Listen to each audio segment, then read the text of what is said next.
alimləri cəmiyyətdə insanlar orucluqla, mübarək Ramazan ayı ilə bağlı 4 yerə bölünürlər. Birinci dəstə insanlar orucluq hardan gəldi, hardan getdi xəbərləri olmur. Nə gəlmişdi bunlara, necə bir ay gəlmişdi bunlara bilmədilər. Əhəmmiyyətin, mahiyyətin dərk eləmədilər. Elə Ramazan ayının birinci günündən axırıncı gününə qədər necə başqa aylar bu ayda o cürlə. Heç bilmədi ki, bu nə aydı, gəldi, getdi. Belə adamlar çoxdur. Oruç tutmur, orucluğun əhəmmiyyətini bilmir. Dindirəndə də deyir, məsələn, elə o vaxtı kimsə tutub, məsələn, müharibədə Peyğəmbər ac qalıblarmışsa, ona görə oruc vacib, belə-belə sözlər. İndi tutmur heç, hörmətini də saxlamır. Tutmur heç, amma hörmətini də saxlamır. Hörməti nə cür olar? Hörməti bu olar ki, aşkarda yeməsin, içməsin. Hörmətini də saxlamır. Xülasə bu ay ona adi ay kimi gəlir, keçir. Heç nə istifadə elədi, nə qazandı, biganə qaldı. Birinci dəstə insanlar, ikinci dəstə insanlar bu ayda istifadə edirlər. Amma nə cür? Ancaq bu cür istifadə edirlər ki, gedirlər molla yanına, ölülərinə bir Quran oxutdururlar. İndi 5 manat pul əldə eləsələr də bir 5 nəfər mömini iftar süfrəsinə dəvət eləyir, onlara bir iftar verir. Bu da orucluğu belə qeyd eləyir. Burada heç nə istifadə elədi orucluqdan, amma qazanmadı. Qazandıqları kimə getdi? Mollana ölü xeyir gördü. Molla pulun aldı, Quranın oxudu, o da orada ruhu şad oldu. Orucluğu Allah buna göndərmişdi, bu qazanmadı. Bu cür. Gəldi 5 nəfər də oturdu, iftar elədi. O 5 nəfərin də bir günün iftar, məsəl üçün iftarı yox idisə, hardasa burada iftar verildi ona. Yenə burada oruç tutan qazandı. Bu heç nə qazanmır. Üçüncü dəstə oruç tutanlar var, onlar orucu tuturlar. Bu iki dəstə oruç tutanlar deyildi. Sadəcə elə biri əhəmmiyyətini bilmədi, necə gəldi, necə keçdi, istifadə eləmədi. İkincisi istifadə elədi, amma qazanc başqa yerlərə getdi. Üçüncü, bəli, oruç tutur, qazanır, əldə eləyir, amma o qazanc onların cismində qalır. Bəli, biraz çəkisi aşağı düşür. Məsələn, müəyyən mədə xəstəlikləri var idi, nə xəstəlikləri var idi, orucla sağaldı.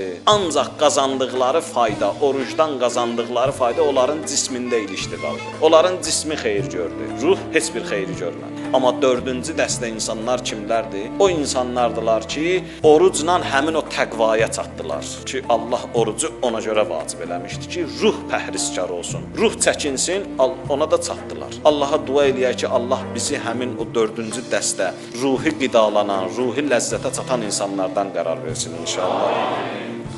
Bir hədis də ərz eləyim, o hədis də bundan ibarətdir ki, məşhur hədisdir. Allah Taala bir hədisdə Allahın dili ilə buyururlar məsumlarımız ki, Allah buyurur: "Əs-savmu li və ana əczi aleyh." Oruc mənimkidir, Allah buyurur. Və onun mükafatını da mən verəcəm. O mən verəcəm bir sözdür ya orada. Mən verəcəm, yəni mələklərim gətirib ona mükafat verməyəcəklər. Bəzən insan bir işi görər, mələk gətirər ona mükafat verər. Allah buyurur ki, oruç tutanın mükafatını mən özüm verəcəm. Yəni deməyəcəm ki, ay mələk, get bunu ver bəndəmə. Bir hədisdə belə buyurur ki, Allah buyurur, qiyamətin günü gələndə ərşin altında nə göz görüb, nə qulaq eşidib, belə bir süfrə açacam. Elə bir süfrə açacam ki, onu nə göz görüb, nə də qulaq eşidib. O süfrəni açacam, o süfrənin ətrafında ancaq və ancaq oruç tutanlar oturacaq. Yəni Allah demək istəyir ki, oruç tutana 2 cür iftar verərlər. Birinci cür iftar ona evində ailəsi verər, hər gün iftar vaxtı çatanda.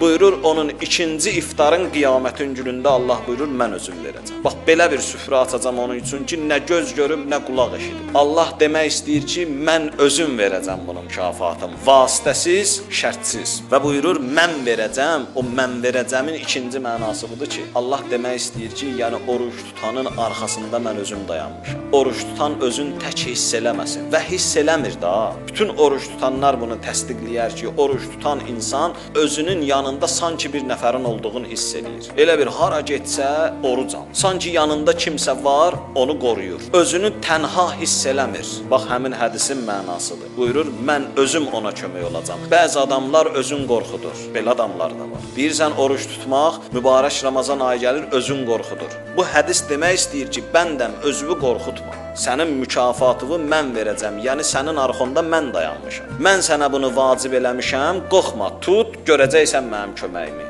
Hiss eləyəcəksən mənim köməyimi. Doğrudan da o cürdür. Qorxan insan ki, vay Ramazan ayı gəldi, necə tutacam, nə təhər olacaq, necə olacaq, fikir götürür bunu. Amma bir gün, 2 gün, 3-cü gün görürsən artıq ona əməl ləzzətli gəldi. Niyə?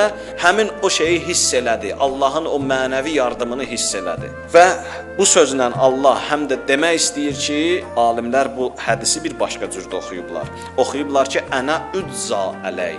Demir, mən sənə mükafat verəcəm. Deyir, elə sənin mükafatın mənə. Yəni, ay oruç tutan bir şeyi nəzərə al ki, mən bunu heç kəs üçün yox, Allah üçün tuturam. Oruç tutan orucu Allah üçün tutur. Bir dənə bunu fikirləş ki, mən orucumu ilahi sənin üçün tuturam. Sənin üçün tuturam, orucun ağırlığı da gedir. Çətinliyi də gedir. Çünki insan fikirləşsə ki, mən bunu Allahım üçün tuturam və Allah buyurur ki, sənin mükafatın elə mən özüməm. Sən mükafatı nə edirsən? Mən elə sənə mükafatam. Bu cəhətdən orucluq insan üçün asanlaşır. Çətin də olsa asanlaşır.